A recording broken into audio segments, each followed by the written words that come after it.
Assalamualaikum warahmatullahi wabarakatuh. Bertemu lagi dengan saya Muhammad Jais di pembelajaran fikih kelas 5. Nah, bagaimana kabarnya hari ini anak-anak, baik? Alhamdulillah baik semua. Nah, sebelum kita memulai pelajaran pada hari ini, alangkah baiknya kita membaca doa terlebih dahulu agar segala yang kita pelajari hari ini dapat bermanfaat di kehidupan sehari-hari dan dimudahkan segalanya dalam melaksanakan pembelajaran pada hari ini. Ayo, angkat tangannya. Mari kita berdoa bersama-sama. Doa sebelum belajar. Bismillahirrahmanirrahim. Raditu billahi rabba wa bil islami dina wa bi Muhammadin nabiyya wa rasula. Rabbi zidni ilman warzuqni fahman. Baik, Bapak buka pembelajaran pada hari ini dengan mengucapkan basmalah. Bismillahirrahmanirrahim. Nah, untuk kehadiran silakan kalian isi daftar list yang telah Bapak buatkan di kolom chat grup WhatsApp kita ya. Nah, silakan kalian isi daftar hadirnya. Ikutin saja list yang telah Bapak buat. Nah, sebelum memasuki pelajaran, coba kalian perhatikan terlebih dahulu gambar yang ada di layar ini. Nah, itu merupakan gambar kegiatan apa? Ada yang tahu? Iya, betul sekali, menyembelih kambing. Lalu kapan kalian pernah melihat orang menyembelih kambing? Hari Raya Kurban, iya betul. Nah, materi pada hari ini kita akan mempelajari tentang ibadah kurban. Adapun tujuan pembelajaran kita hari ini yaitu melalui proses mengamati, menanya, mengumpulkan informasi, mengolah informasi, dan mengkomunikasikan hasil mengolah informasi. Siswa mampu menjelaskan pengertian dan dasar hukum kurban dengan benar. Siswa mampu menjelaskan sejarah ibadah kurban dengan baik. Siswa mampu menjelaskan ketentuan ibadah kurban dengan benar. Sekarang kita telah memasuki kegiatan inti. Nah, apa itu kurban? Nah, menurut bahasa, kurban berasal dari bahasa Arab, yaitu qoroba, yaqrubu, kurbanan, yang artinya dekat, mendekatkan, menghampiri. Sedangkan menurut istilah, kurban adalah beribadah kepada Allah Subhanahu wa taala dengan cara menyembelih binatang kurban dengan tujuan mendekatkan diri kepada Allah Subhanahu wa taala sebagai ungkapan rasa syukur atas segala nikmat yang telah diberikan Allah Subhanahu wa taala. Ada dua dasar hukum ibadah kurban. Yang pertama yaitu Al-Qur'an yang terdapat dalam Quran surah Al-Kautsar ayat 2 yang artinya, maka laksanakanlah sholat karena Tuhanmu dan berkurbanlah sebagai ibadah dan mendekatkan diri kepada Allah. Lalu terdapat juga pada hadis yang mana bunyinya dari Abu Hurairah, ia berkata Rasulullah SAW bersabda, barang siapa yang mempunyai kemampuan untuk berkurban tetapi tidak mau dilaksanakannya, maka janganlah ia dekat-dekat ke tempat sholat kami. Hadis riwayat Ahmad. Sejarah ibadah kurban.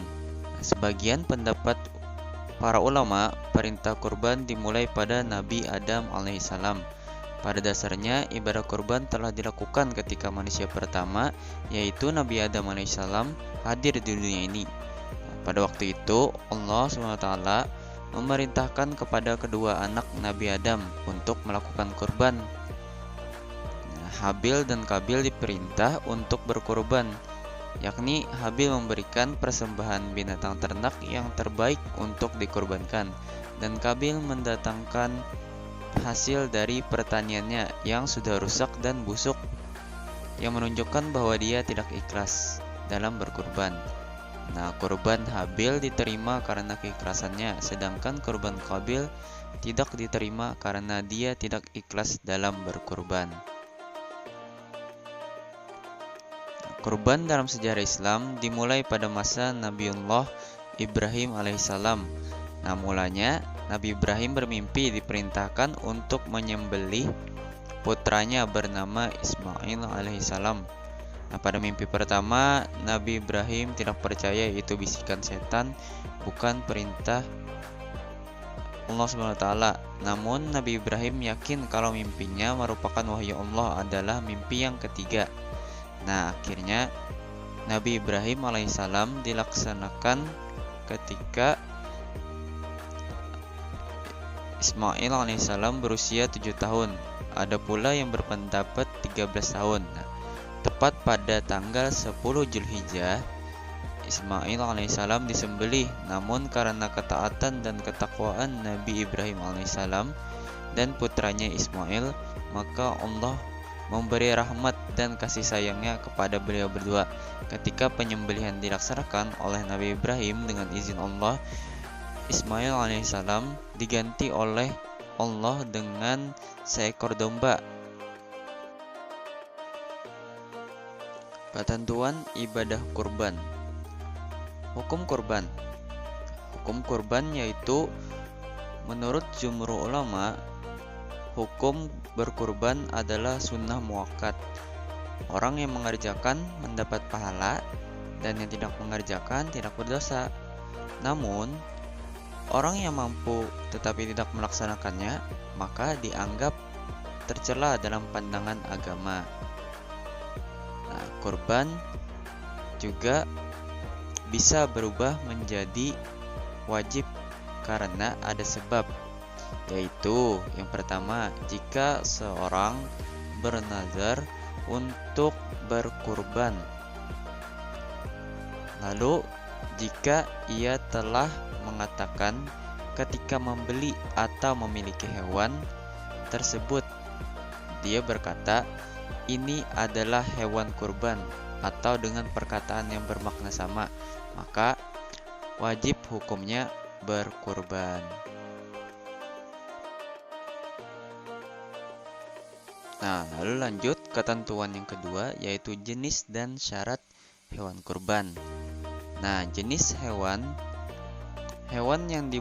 yang boleh digunakan untuk berkurban adalah unta, kerbau, sapi, domba, dan kambing. Lalu jenis kelamin hewan dalam berkurban, hewan jantan atau betina diperbolehkan. Menurut pendapat ulama, lebih baik jantan. Lalu umur hewan kurban. Nah, untuk domba atau biri-biri berumur 1 tahun masuk 2 tahun atau sudah berganti giginya, disebut da'nun. Lalu kambing berumur 2 tahun masuk 3 tahun atau sudah berganti giginya, disebut ma'zun. Lalu kerbau atau sapi berumur 2 tahun lebih masuk 3 tahun, disebut bakarun atau jamasun. Lalu unta berumur 5 tahun lebih masuk tahun ke-6, disebut ibliyun. Nah, kondisi hewan kurban yang digunakan itu harus sehat, tubuhnya tidak kurus, dan tidak cacat atau cedera seperti pincang, terpotong telinganya, atau ekornya buta. Lalu peruntukan hewan kurban. Seekor kambing atau domba itu untuk kurban 1 orang. Lalu seekor unta, kerbau, atau sapi untuk kurban 7 orang. Nah, lalu waktu penyembelihan hewan kurban. Menurut sebagian besar ulama, bahwa waktu penyembelihan hewan kurban adalah tanggal 10 Zulhijjah setelah sholat Idul Adha dan 3 hari berikutnya, yaitu pada hari Tasyrik, yaitu tanggal 11, 12, dan 13 Zulhijjah. Sedangkan tempat pelaksanaan kurban, tempat pelaksanaan kurban yang paling utama untuk yaitu adalah dekat tempat sholat Idul Adha. Namun diperbolehkan menyembelih di rumah, musola, atau tempat yang sudah disediakan seperti rumah pemotongan hewan. Nah, setelah menyimak penjelasan dari Bapak tadi, Bapak ingin bertanya kepada kalian, jenis hewan apa yang dapat digunakan atau boleh digunakan untuk berkurban? Ada yang tahu? Iya, betul sekali. Unta, kerbau, sapi, domba, dan kambing. Nah, selanjutnya dalil yang memuat dasar hukum berkurban dalam Al-Quran terdapat pada surah. Iya, betul sekali. Quran surah Al-Kautsar ayat 2. Nah, sekarang Bapak punya tugas nih buat kalian. Nah, silakan kalian cek lembar soal yang telah Bapak berikan di grup WhatsApp kelas kita. Nah, lalu dijawab dan dikumpulkan pada pertemuan selanjutnya, yaitu minggu depan ya. Nah, baik, Bapak akan menyimpulkan pembelajaran pada hari ini. Yang pertama, menurut bahasa, kurban artinya dekat, mendekatkan, menghampiri. Lalu, menurut istilah, kurban adalah beribadah kepada Allah SWT dengan cara menyembelih binatang kurban dengan tujuan mendekatkan diri kepada Allah SWT sebagai ungkapan rasa syukur atas segala nikmat yang telah diberikan Allah SWT. Nah, dasar hukum ibadah kurban adalah Al-Quran dan Al-Hadis. Lalu hukum kurban adalah sunnah muakkad. Hewan yang digunakan untuk kurban harus memenuhi syarat umur dan kesehatan. Nah, menurut sebagian ulama, kurban itu dilaksanakan pada tanggal 10 Zulhijjah atau setelah sholat Idul Adha dan 3 hari berikutnya, yaitu pada hari Tasyrik tanggal 11, 12, dan 13 Zulhijjah. Nah, tempat yang paling utama untuk pelaksanaan penyembelihan adalah tempat yang dekat dengan sholat Idul Adha.